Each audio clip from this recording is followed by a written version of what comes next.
نحمده ونستعينه ونستغفره ونتوب إليه ونعوذ بالله من شرور أنفسنا وسيئات أعمالنا.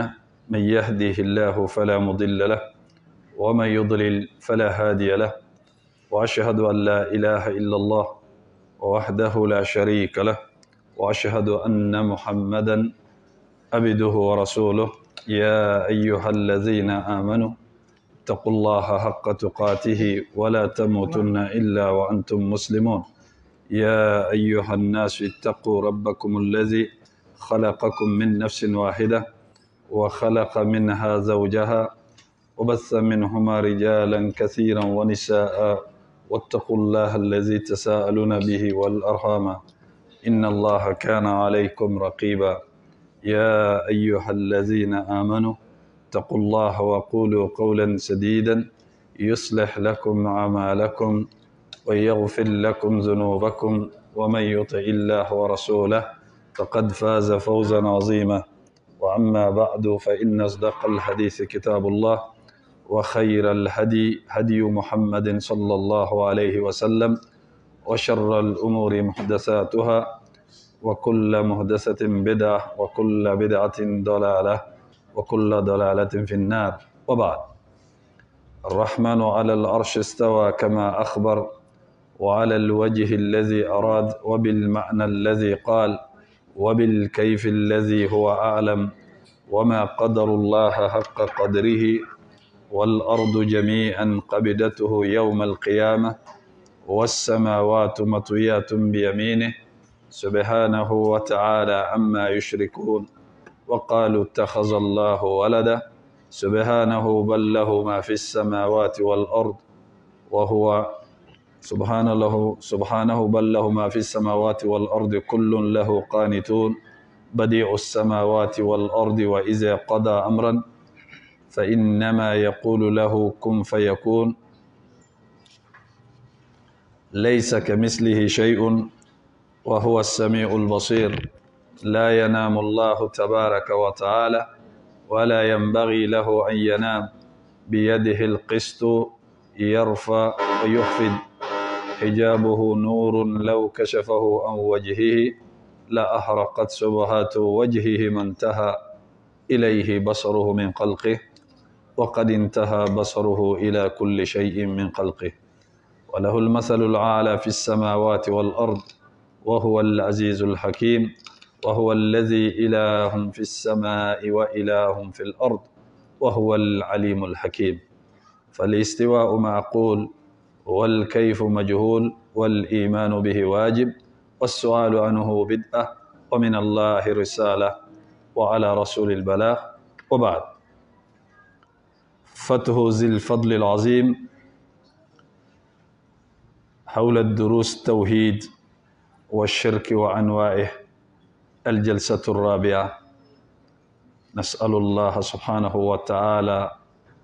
السداد والتوفيق والصواب في الأمر كله. الحمد لله بالمو أنبي الله سبحانه وتعالى تنو كافو كبركة داكا ولنمندو أكا هربو ناكا نيمو ناكا هنو ناكا فسمان ديابلي بلي بولا أنكا منو فما ka girin hakiliw ka jagaboli ma, minnu ka ca nɛnw ka jateli ani jatelikɛbagaw ni jatelikɛfɛnw ka jateli ma. An bɛ masaba in deli kisi ani nɛmɛ ani tanuli ani jɔyɔrɔ sankɔrɔ talen a ko k'an ka ciden barikama ba in ye. Jɔyɔrɔ la an ma deli ka min ɲɔgɔn kɛ danfɛn ye k'a kɔ an ɲɛ, n'o ye alakira Muhammad sallallahu alaihi wasallam n'a dungew n'a ka sahabaw ani mɔgɔ mɔgɔ tugura ka siratigɛ kɔni ni ɲuman ye fo ka taa se jɔ dɔ ma. Ala k'an fara o kan. O tɛmɛlen kɔfɛ, an bɛ fasamandiya dayɛlɛli ka bɔ fasamandiyaba dunge tigi yɔrɔ, n'o ye masa subhanahu wa ta'ala ye. Walanda in tɔgɔ dan bɛ o de la. Izan walanda in bɛ bolila fɛn min kan, o de ye tawhidu ani shirku ani ɲagaminima fɛn minnu bɛ a kɛrɛfɛ ni maa caman tɛ k'u ni diinɛ dɔn ka bɔ ɲɔgɔn na. Kunu an kun jɔra yɔrɔ min na, o de kun ye alakira sallallahu alaihi wasallam barka ɲini min kun bɛ kɛ ni ale ye ka Alakira barika ɲini a bɛ bɛn sallallahu alaihi wasallam parce que Ala de ye kotigi ye Ala yɛrɛ jɛna n'o ye mais Alakira tɛmɛlen kɔfɛ maa wɛrɛ barika tɛ ɲini ni sira wɛrɛ ye ni Ala ma sira min yira Alakira ka barika ɲini ani maa tɔw ta tɛ kelen ye ka d'a kan n'an ko Alakira tɛmɛlen kɔfɛ maa wɛrɛ barika tɛ ɲini dɔ bɛ na an ka kuma in yɛlɛma k'a kɛ dɔ ye ka sɔrɔ an ka laɲini t'o ye mɔgɔ b'i fa ni ba barika ɲini mɔgɔ bɛ i ka mɔgɔkɔrɔbaw i b'u barika ɲini mɔgɔ b'i ka karamɔgɔ i b'a barika ɲini mais ninnu barika bɛ ɲini cogo di nin de ka faamuya Ala ye Alakira ni tɔw bɔ ɲɔgɔn kɔrɔ sallallahu alaihi wasallam barika ɲini kɛcogoya la ale ta ni maa tɔw ta tɛ kelen ye k'a d'a kan an bɛɛ adamaden nka an tɛ kelen ye Ala fɛ seli bɛ kɛ Alakira ka seli la seli tɛ kɛ ka karamɔgɔ k'a tɛ k'i fa k'a tɛ k'i ba kan donc o ni mɔgɔ tɛ kelen ye ni misiri bɛ wele ashhadu an la ilaha illallah ashhadu anna muhammad rasulullah i ka karamɔgɔ tɔgɔ tɛ i fa tɛ i ba tɔgɔ tɛ ni seli bɛ jɔ ashhadu an la ilaha illallah wa ashhadu anna muhammad rasulullah i fa tɔgɔ tɛ i ba tɔgɔ tɛ i ka karamɔgɔ tɔgɔ tɛ donc o b'a yira k'a fɔ i kana fɛnw suma ɲɔgɔn ma fɛn minnu tɛ kelen ye Alakira barika bɛ ɲini o ye ko kɛrɛnkɛrɛnnen Ala ye min k'a ye kunun an kumara olu kan sahabaw tun bɛ ɲɔgɔn kɛlɛ a ka seliji nɔfɛ sahabaw tun b'a joli min u tun b'a daji ta k'a tereke u yɛrɛ la u b'a kunsigi ta k'a mara u bolo nin bɛɛ ye fɛn ye Ala jɛna ni fɛn minnu ye mais ninnu tɛ kɛ mɔgɔ wɛrɛ de ye ni Alakira tɛ o de kan ka faamuya bon fili ye mɔgɔw sɔrɔ mɔgɔw bɛ ninnu kɛ karamɔgɔw ye karamɔgɔ dɔw b'a kalama u tɛ maaw bali ka bɔ a ma u b'a fɔ ko parce que a fɔra an ka Alakira ladege Alakira bɛ ladege minnu na olu bɛ yen dɛ a ye kabako ko minnu kɛ kunun an y'olu dɔw fɔ karamɔgɔw t'a ladege olu la parce que u tɛ s'a la nka Alakira bɛ ladege ko minnu na olu ye Alabatow de ye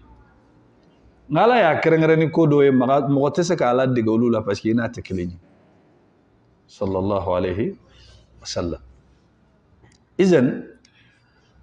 mɔgɔ b'i fa barika ɲini i b'i ba barika ɲini ni mun ye ka ɲumanya kɛ ka taga u ma min ka d'u ye ni Ala kota tɛ i k'i seko damayira kɛ o ye barika ɲini de ye k'i ba n'i fa k'i u la nisɔndiya ni fɛntigi ye hali ni fɛntigi t'i ye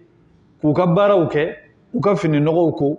dumuni tobi k'a d'u ma u ka sokɔnɔna furan u ka ciw kɛ su fara tile kan n'u mago b'i la i ka jɔ ni de y'u barika ɲini ye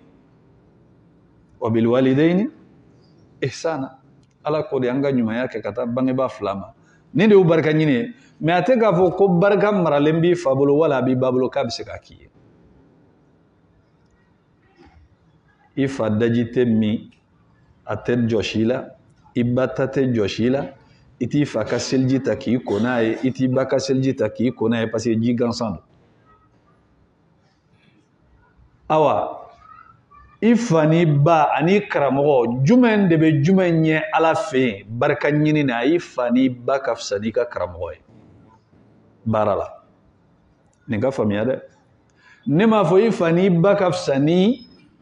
i ka karamɔgɔ ye Ala fɛ yen n m'o f'i ye dɛ ka d'a kan Ala fɛ yen fasamandiya bɛ ni min ye an bɛ tɛmɛ ɲɔgɔn na ni min ye o ye inna akramakum indallahi atqakum maa min bɛ siran Ala ɲɛ ka tɛmɛ aw bɛɛ kan o de ka fisa n'aw bɛɛ Ala yɔrɔ donc ne t'i fa ni ba ka Ala ɲɛ siranya n'i ka karamɔgɔ t'a dɔn k'a fɔ ko n bɛ nin placer k'a bila premier la ka nin bila deuxième na n ka kuma t'o ma n ka kuma bɛ min ma i bɛ min kɛ i fa ye baara la i bɛ min kɛ i ba ye baara la o ka fisa i bɛ min k'i ka karamɔgɔ ye Ala bɛ se k'i minɛ i fa ni ba kosɔn mais Ala tɛ i minɛ i ni i ka karamɔgɔ kosɔn fo n'i y'a tɔɲɔ a ka hakɛ la fo n'i y'a tɔɲɔ a ka hakɛ la o kɔni hali n'o tɛ karamɔgɔ ye n'i ye kafiri tɔɲɔ Ala b'i minɛ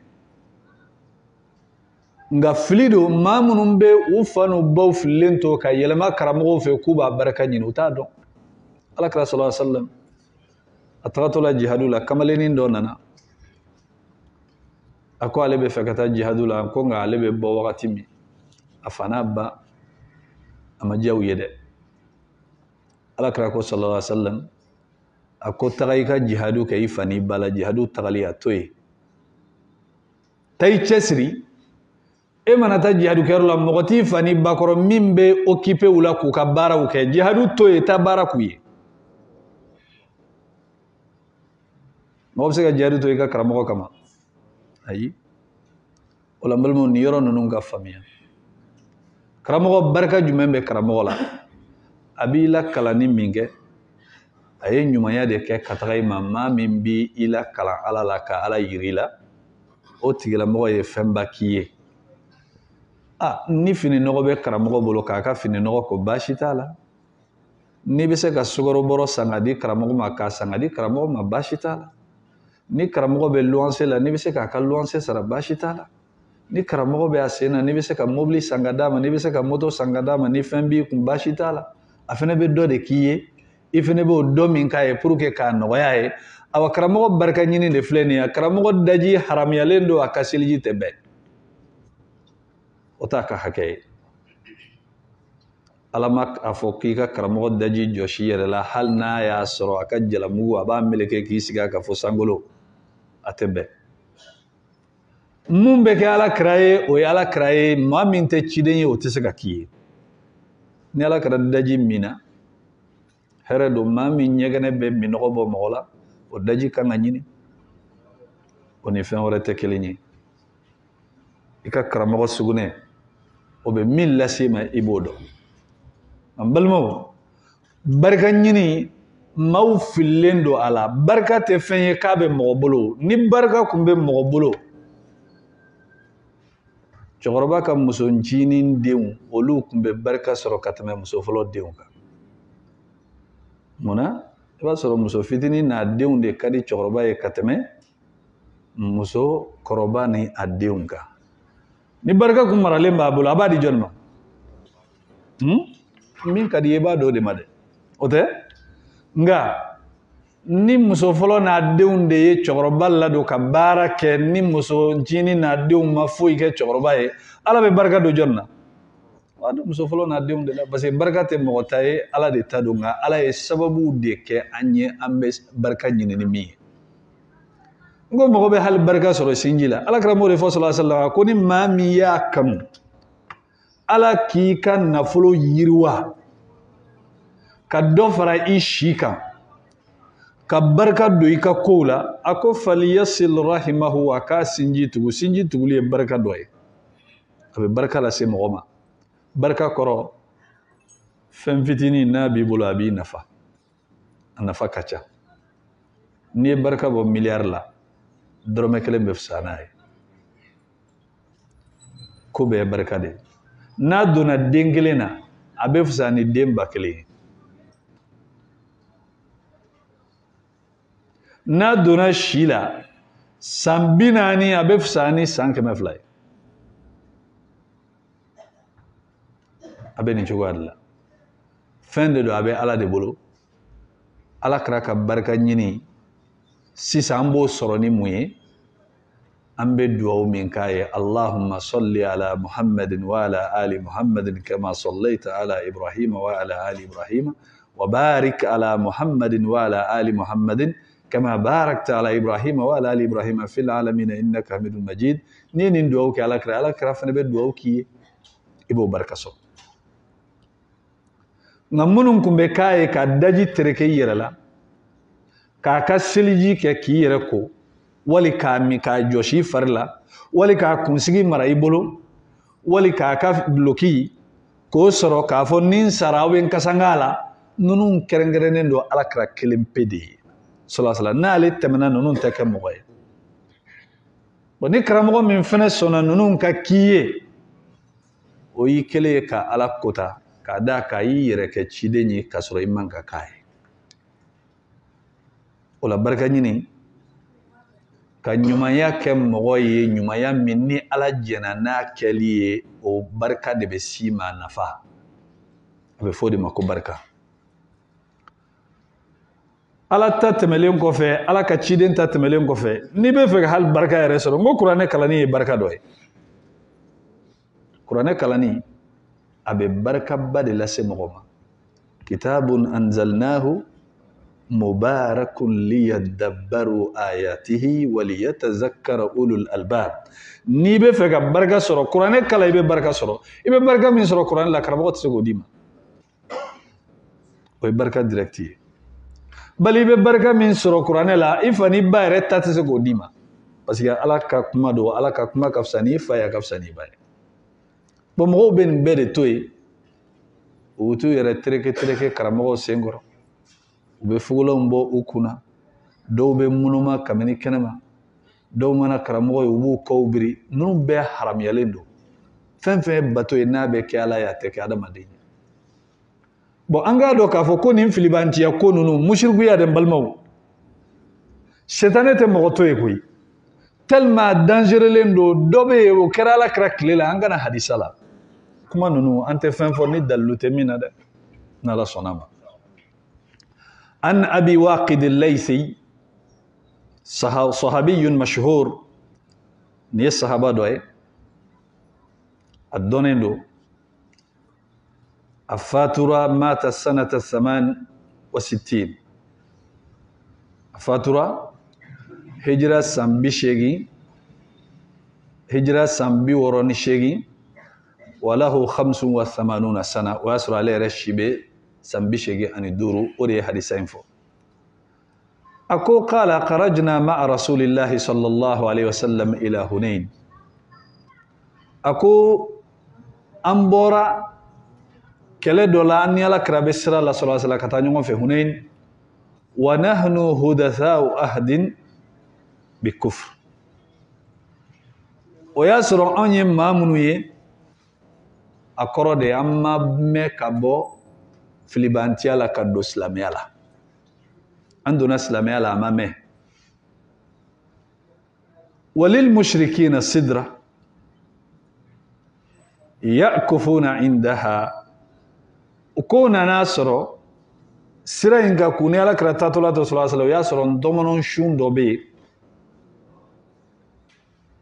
o ndɔmɔnɔ sun in mushriku u bɛ ndɔmɔnɔ sun in kɛrɛfɛ u bɛ ka bato kɛ o kɔrɔ u bɛ barika ɲini na ndɔmɔnɔ sun in de fɛ bon olu donnen kura don silamɛya la u t'a dɔn u ni jɔnni bɛ ɲɔgɔn fɛ han Alakira ni ni ciden bɛ ɲɔgɔn fɛ sallallahu alaihi wasallam i b'a to a yɛrɛ ma de parce que min ka ɲi a b'a f'i ye a tɛ tɛmɛ a la o tɛ min man ɲi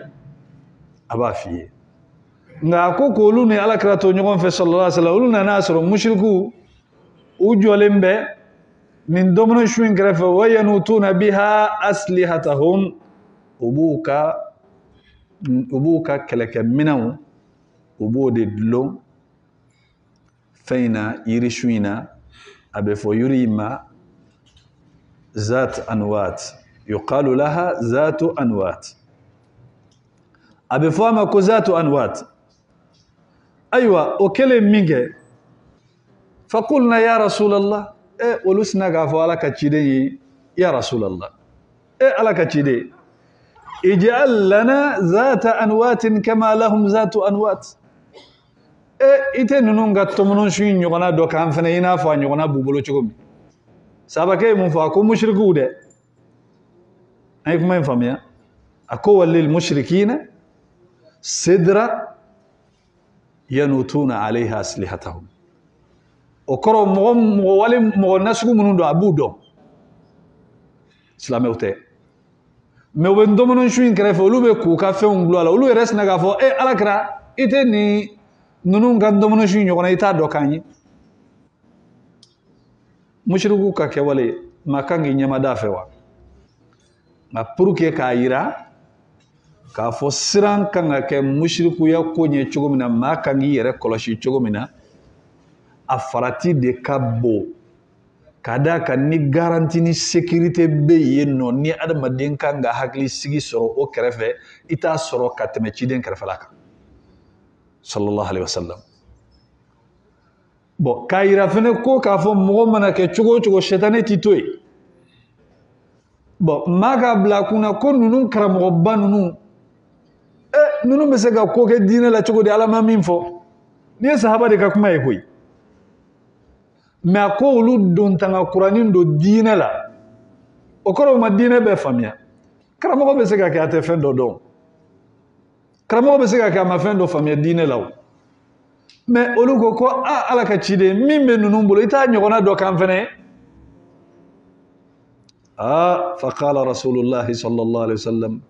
ala ka ciden ko Allahu akbar wa fi riwaya subhanallah ninnu bɛ fɔ mun na ni kuma kabakoma fɔra kuma min ka bon hakili ma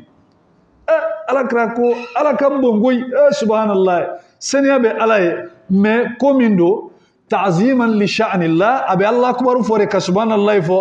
ala valeur ka bon nin kɔnɔ sugu ninnu ma a ye tɛmɛ ninnu na nin tɛ kuma ye min kan ka fɔ a ko innaha sunan i ka dɔn ninnu ye laadaw ni taasiraw de ye koyi ninnu ye laadaw ni taasiraw de ye qultum aw y'a fɔ koyi wallazi nafsi biyadihi n bɛ n kale ne muhamadu ni bɛ min bolo qultum kama qalat banu israila limusa ij'al lana ilahan kama lahum aliha qala innakum qaumun tajhalun a kun bɛ n kale ala la masa min ni ne muhamadu ni b'a bolo a y'a fɔ koyi juifuw ye min fɔ musa ye a y'a ɲɔgɔnna fɔ taasiraw don kabako lajɛ dɛ ciden belebeleba fila musa alayhi salam a n'a ka mɔgɔw firawuna kun minnu minɛ ala ko k'a ka bere kɛ ka ba gosi a ye ba gosi ba cɛfarinna siraden 12 kabako bɛ tɛmɛ o kan mais u tagamara ba kɔnɔ ka bɔ firawuna filɛ kɔfɛ olu yɛlɛnna ba gere dɔ sanfɛ u ɲɛ b'a la mushrikiw bɛ ka fɛn dɔ bato min tɛ ala ye u se hali ji ma ja ka bɔ a la u ko musa ka mushrikiw ninnu ka ala ɲɔgɔnna dɔ dilan olu fɛnɛ ye k'a sɔrɔ ala de bɔra k'u kisi u ni jɔnni bɛ ɲɔgɔn fɛ musa alayhi salam ninnu fɛnɛ ni jɔnni bɛ ɲɔgɔn fɛ ala kira sallallahu alaihi wasallam izani shetane bɛ jɔnni to yen kana kabakoya bi n'i ye maaw ye ka taa sigi kaburuw kunna ka magow ɲini u fɛ n'ala sɔnna ma an ka walanda la an bɛna s'a ma ɲɛfɛ ka d'a kan maaw bɛ ka ko in bila ka taa yɔrɔ min u bɛ min bila u kunna cogo di ni ɲɔgɔn karamɔgɔba bɛ se ka fili ka nin kɛ ayi shetane ka jugu karamɔgɔ de ma cogo di ni ɲɔgɔn karamɔgɔba nin bɛ kɛ k'a sɔrɔ a man di ala ye ale yɛrɛ bɛ bila u ɲɛ cogo di anw tɛ se ka da u la n'a ye min fɔ an b'o de kɛ ayiwa karamɔgɔ ka fisa ni ala kira ye sallallahu alaihi wasallam karamɔgɔ ka fisa ni nabilahi musa ye alayhi salam ninnu ye nin fɔ k'u ni ala kira to ɲɔgɔn fɛ musa ka mɔgɔw y'a fɔ k'u ni musa to ɲɔgɔn fɛ k'a sɔrɔ ala bɔra ka kabako k'u ye yɔrɔnin kelen ka bɔ ba la dɔrɔn ka ala deli musirikuya la k'a yira i la k'a fɔ ko in a ka dun kojugu maa kan ka i yɛrɛ kɔlɔsi a la kana ko in mesiri kana référence kɛ karamɔgɔ ye karamɔgɔ tɛ référence ye ayi kana ko in gulon yɔrɔ kɛ ko karamɔgɔ non ni karamɔgɔ tɔ tɛ se ka kɛ sa ni nin ye kojugu ye karamɔgɔ b'a fɔ a ɲɛna a yɛrɛ tɛ se ka ni nin ye kojugu ye a tɛ sɔn sa karamɔgɔ bɛ a tɛ bonya ka tɛmɛ ala kira ka dɛ balimakɛ an bɔra ka kuranɛ aya f'i ye ala yɛrɛ de ye nin lakale kuranɛ kɔnɔ musa ka mɔgɔw ko ij'al lana ilahan kama lahum aliha musa i tɛ batofɛn kan ɲɛ i n'a fɔ batofɛn bɛ ninnu bolo cogo min na a ko innakum qawmun tajhalun aw ye maaw de ye jahiliw de y'aw ye a tɛ ko dɔn nin bɛ fɔ wa k'u ni ciden to ɲɔgɔn fɛ ciden bɛ yan bi wa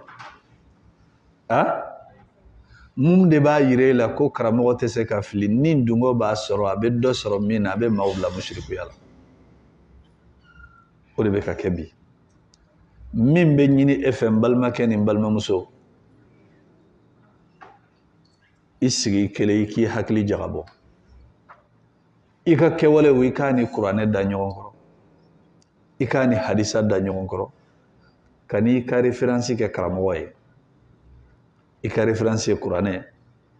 ani hadisa ani dɔnikɛla ɲumanw ye taasira min ta ka tugu ciden kɔ sallallahu alaihi wasallam ika reference ko de karamɔgɔ bɛ fili aljinɛ tɛ karamɔgɔ ta ye kanda ye ala de ta ye yahdi man yasha ma min kada ye a b'a kanda wa yudillu man yasha ma min kada ye a b'a lafili shetane ye alabato min kɛ jɔnni b'a hakɛ dɔn mais o ma kisi halakili ma o ma kisi kunangoya ma karamɔgɔya tɔgɔ tɛ se k'a to ko mɔgɔ tɛ fili k'a tɛ sira jugu ta karamɔgɔya tɔgɔ tɛ se k'a to ko mɔgɔ tɛ fili k'a tɛ fili don mɔgɔw kɔrɔ ayi ala m'a fɔ k'i ka karamɔgɔ lajɛ dɛ ni karamɔgɔ ye kuma fɔ min ni diinɛ n'a ni kuranɛ ni hadisa bɛ bɛn baara kɛ n'a ye n'a ye fɛn fɔ min ni ninnu tɛ bɛn o to ye o ye karamɔgɔ ka fili ye ala t'i ɲininka o la i bɛ ɲininka min na tugu ala ta kɔ fa in tanaza'tum fi shay'in farudduhu ila Allahi wa rasul Allah subhanahu wa ta'ala ko n'aw ye ɲɔgɔn sama sama ko la n'a ma bɛn a la a ye segin ka na kuranɛ ma ani hadisa o de kɔrɔfɔli ɲɛ ka nɔgɔ aw ma n'a y'a sɔrɔ aw ye maaw ye aw bɛ limaniya ala la izan nin na alakira sallallahu alaihi wasallam a ko latarkabunna sunana man kana qablakum a ko n bɛ n kale a ko i k'a dɔn k'a fɔ aw bɛna maaw de ka kɛwale kɛ maa minnu tɛmɛna aw ɲɛ a kan bɛ jɔnni ma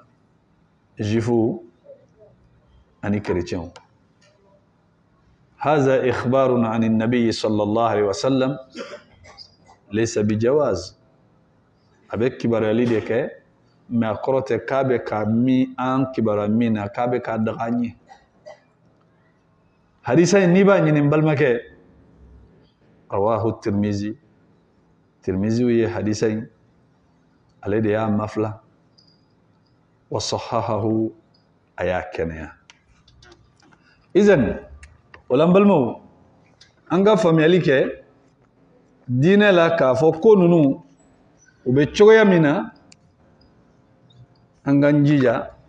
an kana sɔn an ka don fili kɔnɔna la fili minnu ni u man ɲi an ma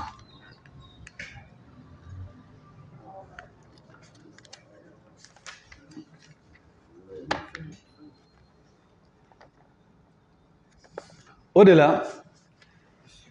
diinɛ ye kalan de ye maa kana sɔn i ka don diinɛ kɔnɔ ko n b'a kɔnɔ ten o man ɲi jango an bɛ nin wagati min na maaw hakili dayɛlɛla hali bi n'i bɛ fɛ k'i yɛrɛ lakalan telefɔni na application bɛ yen hurufulija a b'i lakala ka sɔrɔ i ma sigi karamɔgɔ kɔrɔ tellement kow nɔgɔyara bi aw kana sɔn tulonkɛ ka kɛ n'aw hakiliw ye tuguni anw tɛmɛn'o tile kan kuranɛ a bɛ faransɛ la hadisaw b'a la a bɛ anglais la a bɛ kan caman na i ye min kalan en tant qu'un intellectuel i ni hakili bɛ ɲɔgɔn fɛ kana sɔn kuma dɔw ka f'i ye kuma dɔw la ne yɛrɛ y'i sigi i bɛ siga kuma minnu na gɛrɛ diinɛ dɔnbagaw la i ka ɲɛɲinini kɛ ka n'i sigi i ka kalan kɛ kalan min bɛ se ka tiɲɛ yir'i la o la an bɛna don babu min kɔnɔ babu ma jaa fi ruqa wa tamaim kunu an ka kuma la baganko kun tɛ yen wa an ye ɲɛfɔli kɛ o la bagan n'an ko k'a tɛ bɛn dɔ b'a fɔ de k'an ka dalilu di o tɛ wa an ko an bɛ fɛn fɛn fɔ an bɛ taa ni dalilu ta sira de ye k'a d'a kan k'a fɔ nin ye halala ye ala kelen bɛ de bɛ se k'a fɔ ciden b'a lase sallallahu alaihi wasallam ni haramuyalen don ala kelen bɛ de bɛ se k'a fɔ ciden b'a lase sallallahu alaihi wasallam fi sahih n'a fɔra ko fi sahih a bɛ se ka kɛ Bukhari ni Muslimu fila bɛɛ wala a bɛ kɛ Bukhari kelen wala a bɛ kɛ Muslimu kelen a yan'a ko fi sahih kɛnɛman kɔnɔ no ye hadisa kenaman de do koro tamakite hadisa ina kana sigala hadisa in aka kene ibeta soro Bukhari ani Muslimu fila bɛɛ lajɛlen kɔnɔ Bukhari numéro o ye 3,005 Muslimu numéro 2,115 ni bɛ hadisa in ɲini ako an Abi Bashir al-Ansari a tɔgɔ yɛrɛ de ye قبس بن عبيد قاله ابن سعد وقال ابن عبد البر صحابة دو ألف فاتورا هجرة سامبيورو لا كفدي صحابة كي نافركو الأنصاري وكركو مدينة كدو رضي الله تعالى عنه مسألة لك الجنگابو ما أنه أكو أنه يكادو كان مع النبي صلى الله عليه وسلم عليني على كرايركم بين يوم فيك صلى الله عليه وسلم أتككم الله نقول لك لده أما فكم ويا فده أقوى عليه رني تيدمكم بين يوم فيك صلى الله عليه وسلم في بعد أسفاره أكترم دوسين فيه فأرسل رسولا تيدون دوتي صلى الله عليه وسلم وكو تيدون يجوني زيد بن حارث ay Zaid ibn Harisa ci kaka lase ma fen fe be tagamadde nununa alla yabqiyanna fi raqbati ba'irin qiladatun min watar aw qilada illa quti'at ako ka Zaid ibn Harisa ka lase nyogome fen fe ba no fe nin tagama siraina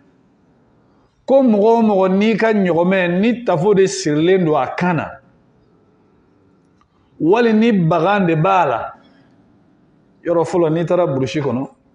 i b'a sɔrɔ u b'a ɲɔgɔnnaw dilan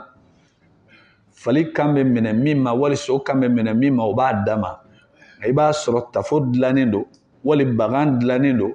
k'a bila a kan na o kɛkun ye ko k'a tanga ɲɛjuguw tɔɔrɔ ma a ma daminɛ bi dɛ nin kɛra kabini ciden yɛrɛ ka wagati la sallallahu alaihi wasallam a ko ciden k'a lase taama sɛrɛ bɛɛ mɔgɔ bɛɛ lajɛlen ma ko maa si kana toyili kɛ a ka ɲaamɛ kan na kabini tafo wali bagan na illa quti'at fo k'a tigɛ an ko nin babu in na an bɛ kuma fɛn fila de kan nin babu in na fɛn fɔlɔfɔlɔ o ye at-tama'im n'o ye tafow ani ka taa bila baganw ani ka taa bila sɛbɛnw filanan ye mun ye ruqa saloni jazakallahu khair ruqa saloni izan n'i y'a lajɛ nin kuma in dɔ bɛna fɔ ko yali kuranɛ sɛbɛnnen don min na a bɛ haramiya wa ayi an bɛna s'a ma nina sisan kɔni an y'a dɔn k'a fɔ alakira sallallahu alaihi wasallam a ko de ɲaamɛ fɛn fɛn ni tafo de b'a kan na wali ni bagan de b'a la a ka tigɛ o kɔrɔ k'a don a kan na mun don a haramuyalen don a ka tigɛ izan n'o faamuyara a bɛ dɔn o la wani ibn Mas'ud hadisa bɔra ibn Mas'ud yɔrɔ قال سمعت رسول الله صلى الله عليه وسلم أكواي على كرام صلى الله عليه وسلم يقول أبافو إن رقا يكادو كفو سالولي والتمائم أني تفو والتولا وفنبدو تفو كنون تفو نونيا دودو ni musow b'a a dulon u kan na ko walasa u cɛw k'u kanu nga mushrikiya baara de don n'u b'a kɛ i b'a sɔrɔ musow kan na kuma dɔ la i b'a sɔrɔ cɛ dɔw kan na u b'a kɛ baara dɔw b'a kɛ ko walasa cɛ bɛ se ka muso kanu wali muso bɛ se ka cɛ kanu bi anw ka moriw ni somaw fɔrila donc tafo ko komi o sabotera kojugu o kɛra maloya ye sisan bi u y'a yɛlɛma k'a kɛ tulubara ye tulubara o b'a tulubara dilan k'a d'i ma dɔw ta ye situlu ye dɔw ta ye pomadi ye u b'a dilan k'a d'i ma muso mana ko kuma o kuma a b'a jɔsi a yɛrɛ la wali cɛ mana ko kuma o kuma a bɛ muso min nɔfɛ n'a bɛ fɛ k'a sɔrɔ a b'a jɔsi a yɛrɛ la a bɛ taa yala muso fɛ yen donc n'a y'i ye a b'i kanu bon tulu in ani nin bɛɛ de ye ko kelen ye ɲuman tɛ dɛ bon yan nɔ kuma min bɛ walawala a ko saloli est ce que a ye saloli bɔ saloli la nka dɔnnikɛlaw u bɛ Alakira ka kuma dɔn sallallahu alaihi wa sallam nin yɔrɔ nin na a bɛ nafa caman d'a ma ko caman na tamayimu tafo don tiwala tafo nɔniya dɔ fɛnɛ don a ko Alakira ko sallallahu alaihi wa sallam ko shirku ninnu bɛɛ ye filanikafow ye filanikafoya baaraw ye rawahu Ahmad wa Abu Dawud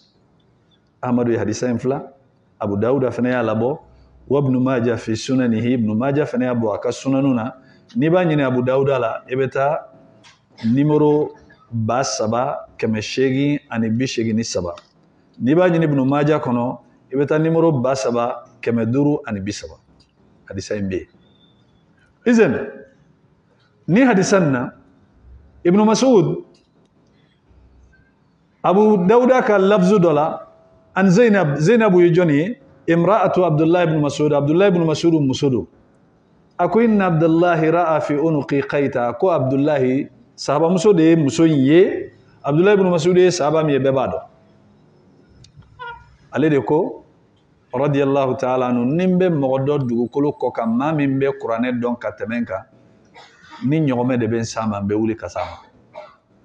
Alakira ye yamaruyali kɛ sallallahu alaihi wa sallam kuranɛ ka ta mɔgɔ 4 minnu fɛ Abdullah ibn Mas'ud ye deuxième ye a ko ni maa min man arada an yaqra al-Qur'ana a ka kuranɛ kala kama unzila alayya qaddan tariya i n'a fɔ a kɛnɛ jiginna ale Ala kan cogo min na fa alayhi bi ummi abd a ka taa Ibn Mas'ud fɛ donc a bɛ kuranɛ dɔn o Ibn Mas'ud de ko a muso ko a ko Ibn Mas'ud ye gari dɔ ye ale kana fa qala ma haza a ko nin ye mun ye Zainabu qultu n ko de dɛ khaytun ruqiya li fihi nin ye gari de ye ni kilisi kɛra n'u ye kilisi k'a la k'a di yan qala n'a dira n ma qalat Zainabu ko fa akhazahu summa qatahu a y'a minɛ ale kan na a y'a tigɛ summa qala a ko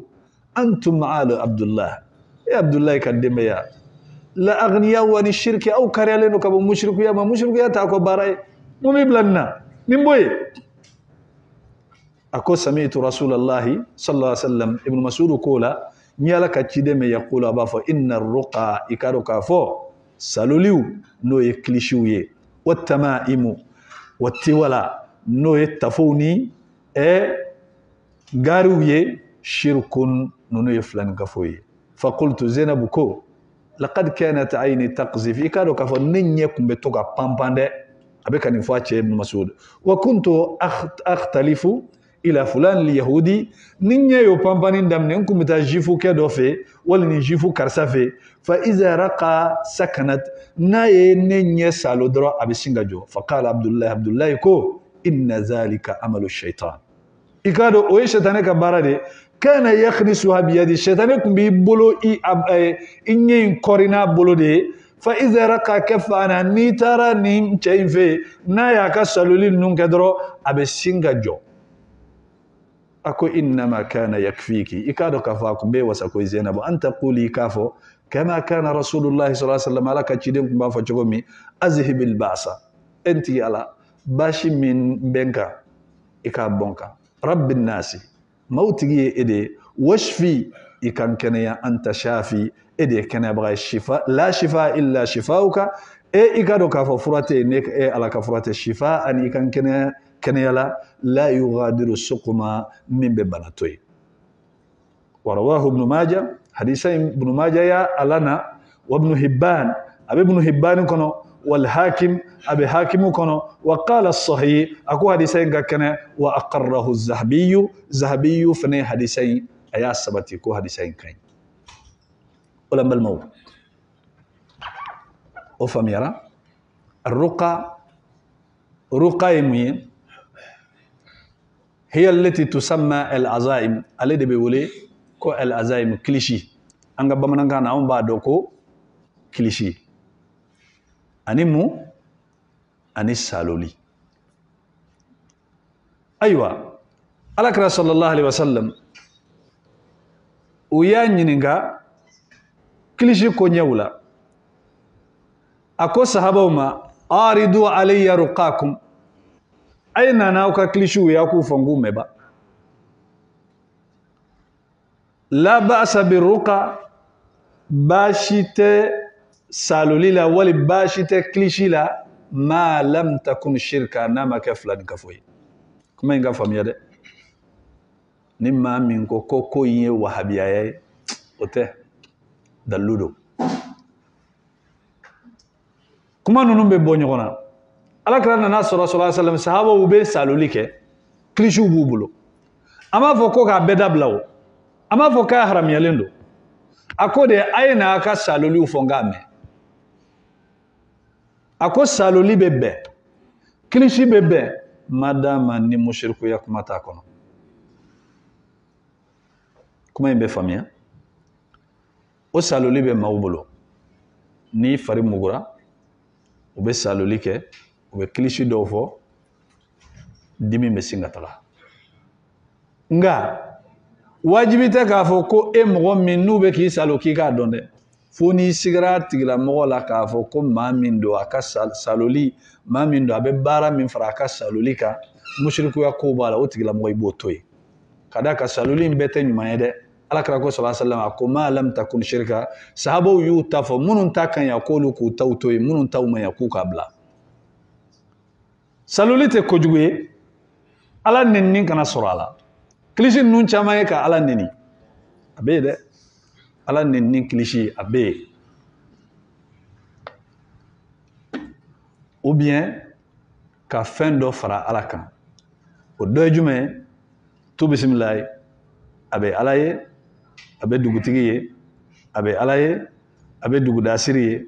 a bɛ ala ye a bɛ cɛkɔrɔba ye ni haramuyalen don a tɛ se ka kɛ ala ye ka kɛ fɛn wɛrɛ ye ou bien tu bisimila ye ala sago b'a la cɛkɔrɔba sago b'a la nin fɛnɛ haramuyalen don nin tɛ bɛn n'i kɔni ko ala a banna fɛn wɛrɛ tɛ na bon saloli n'a ɲɔgɔnnaw na fɛn minnu balilen tɛ o dɔ ye n'i ko sisan tu bisimila ye kolo tugu koloba tugu mugu tugu muguba tugu pasa tugu pasaba tugu ninnu ye saloli ye ni mɔgɔ ni a fari n'a b'a dimi wali ni yɔrɔ dɔ mugura ka situlu k'a la k'a saloni nin ye tu bisimila ye mugu tugu muguba tugu kolo tugu koloba tugu pasa tugu pasaba tugu dimi tugu dimiba tugu basi tɛ nin tɛ kuma jugu ye o n tɛ kuma jugu ye bon ni saloli kɛra ni lahalaya la basi t'a la dɛ nka n'a nana a bɛ da ala ye a bɛ da karisa ye a tɛ bɛn ala sago b'a la karisa sago b'a la a tɛ bɛn ayiwa ala bɛ kɔrɔbɔ karisa tɛ kɔrɔbɔ a haramuyalen don ninnu ye fɛnw ye fɛn minnu ni u tɛ bɛn izan alakira sallallahu alaihi wasallam fɛn minnu n'olu tun bɛ don ka d'a kan fɛn ninnu caman u tun b'a don u yɛrɛ la i ma a ka kɛ ɲɛ tɔɔrɔ wali a ka kɛ fariguan olu n'a ɲɔgɔnnaw la a tun bɛ kɛ ninnu kosɔn nka ciden sallallahu alaihi wasallam a ye bangeli kɛ ko in na o la sisan fɛn min ye min bɛ dulon mɔgɔ la n'o ye sɛbɛn ye dɔnnikɛlaw fɔlɔ maa ɲumanw u tilala ka taa mɔgɔ fila dɔw ko k'a bɛ bɛn dɔw ko k'a tɛ bɛn dɔw ko min bɛ dulon mɔgɔ la ni kuranɛ dɔrɔn de sɛbɛnnen don a kɔnɔ nasi sisan nasi fɛn finman tɛ dawa tɛ wa kunkolodimi y'i minɛ sisan e de ye ayatul kursi sɛbɛn daba la k'a ko k'a ji min wali k'a kɛ k'i kunkolo ko i ka kunkolodimi kɛnɛyara ni haramuyalen tɛ atibbu tajriba min kan ka faamuya dɔgɔtɔrɔya la dɔgɔtɔrɔya ye analyse de ye recherche de do i y'a kɛ nin ye nin mako ɲɛ fɛn haramuyalen tɛ baasi t'a la sisan dawa fɛn haramuyalen tɛ o n'a ma kɛ ka fɛn haramuyalen sɛbɛn i ye kuranɛ aya sɛbɛn n'a ye kunkolodimi b'i la i ye kuranɛ aya dɔ ta k'a sɛbɛn n'a ye i y'a kɛ k'i kunkolo ko i ka kunkolodimi nɔgɔyara baasi foyi t'a la kuranɛ dɔrɔn don alhamdulillah fɛn t'a la o ɲɔgɔnna dɔ ye kunkolodimi b'i la i ye kuranɛ aya dɔ sɛbɛn papiye la ka gari k'a la k'a siri i kan na i ka kunkolodimi jɔra dɔnnikɛla dɔw ko baasi tɛ nin fɛnɛ la ko parce que fɛn wɛrɛ t'a kɔnɔ ni kuranɛ tɛ mɔgɔ minnu ko nin bɛ bɛn olu ye jɔnw ye donc minnu b'a fɔ ko wahabiyaya ko min ka d'u ye k'u ka taa sira u b'o de défend an tɛ mɔgɔ si défend ye an bɛ ala ka diinɛ dɔrɔn de défend faqala ta'ifa maa dɔw ko nin min filɛ nin ye ko a bɛ bɛn jamakulu dɔw don wa huwa qawlu abdullah ibn amr ibn al-as alayhi sahaba do ale ko k'a bɛ bɛn wa huwa zahiru ma ruwiya ana aisha nin ye kuma ye kɛnɛkan kuma don n'an b'a aisha fɛnɛ ka kuma dɔw yɛrɛ la k'a fɔ k'a bɛ bɛn wa bihi qala abu ja'far al-baqir wa ahmad fi riwaya imam ahmad fɛnɛ ko k'a bɛ bɛn riwaya dɔ la wa hamalu al-haditha olu ye hadisata ala tamaimi allati fiha shirk olu ko de shirku be minnu na olu de dulonni tɛ bɛn mais ni kuranɛ kɔni dɔrɔn de sɛbɛnnen don a la wala ala tɔgɔ dɔrɔn de sɛbɛnnen don a la baasi t'a la wa qala ta'ifa jamakulu dɔ ko la yajuzu zalika o tɛ bɛn wa bihi qala ibn mas'ud ko o tɛ bɛn ale fɛ ibn abbas b'o la wa huwa zahir qawlu huzaifa o ye huzaifa ka kuma fɛnɛ ye رضي الله تعالى عنه عن عقبة بن عامر وابن أكيم وبه قال جماعة من التابعين تابعنا ما شامن فينا كوتي ومنهم أصحاب ابن مسعود جنيون وأحمد في رواية إمام أحمد فينا كو رواية ولا أتبع اختارها كثير من أصحابه على جنيون شامن فينا نيندي فو وجزم بها المتأخرون دونك اللبان مننا ولوكو كاتب منا أتبع u ko k'a da ka kuranɛ sɛbɛn ka dulon i kan na i kan in bɛ se ka nɔgɔ kuranɛ ye ala ka kuma ye a ka sanu a bɛ na nɔgɔ f'a bɛ na fara wali k'a kɛ cogoya dɔ ye e bɛ na se ka don n'a ye yɔrɔ dɔw la dulɔmi yɔrɔw la tiɲɛnikɛ yɔrɔw la donc k'a dulonnen to i kan na kuranɛ titiri ka bɔ a ka don nin yɔrɔw la kuranɛ titiri ka bɔ a ka don nin yɔrɔ la wali k'a to maa min kan na a tigilamɔgɔ bɛ se ka don n'a ye ɲɛgɛn na nin bɛɛ tɛ bɛn izɔn n'a b'o o cogoya la o ko k'a da ka kuma dɔ la e y'a nɔrɔ i yɛrɛ la sababu dɔ kama a laban na e hakili yɛrɛ bɛ sin ka bɔ ala la pewu k'i jigi da o fɛn min dulonnen don i kan na bɔn saddan lizariya ka bariyɛri da tiɲɛni ɲɛ walasa musirikuya kana na don i la olu ko k'a tɛ bɛn nin ye de ni kuranɛ dɔrɔn don dɛ ni ala tɔgɔ dɔrɔn don dɛ mais habahaba ya'ilu ni damdama ya'ilu ni jibrilu ni katakata ya'ilu ni israfilu k'olu yɛrɛ kɔni fara a kan kuma yɛrɛ tɔw kan o haramuyalen don fɔnkɔɲɔgɔnya kɛra a bɛ bɛn a tɛ bɛn ni kuranɛ kelen pe don de mais fɛn wɛrɛ kɔni faralen a kan jinɛ tɔgɔ wɔkulo tɔgɔ ka taa bila mɛlɛkɛ tɔgɔ la ka taa bila adamaden tɔgɔ la n'o kɔni farala a kan kuma yɛrɛ t'a la o haramuyalen don ala kan bɛ saba ma subhanaka allahumma bihamdika ashhadu an la ilaha illa anta astaghfiruka wa atubu ilayk wa sallallahu ala nabiyyina muhammad wa ala alihi wa sahbihi wa sallama tasliman kaseera wa akhiru da'wana alhamdulillah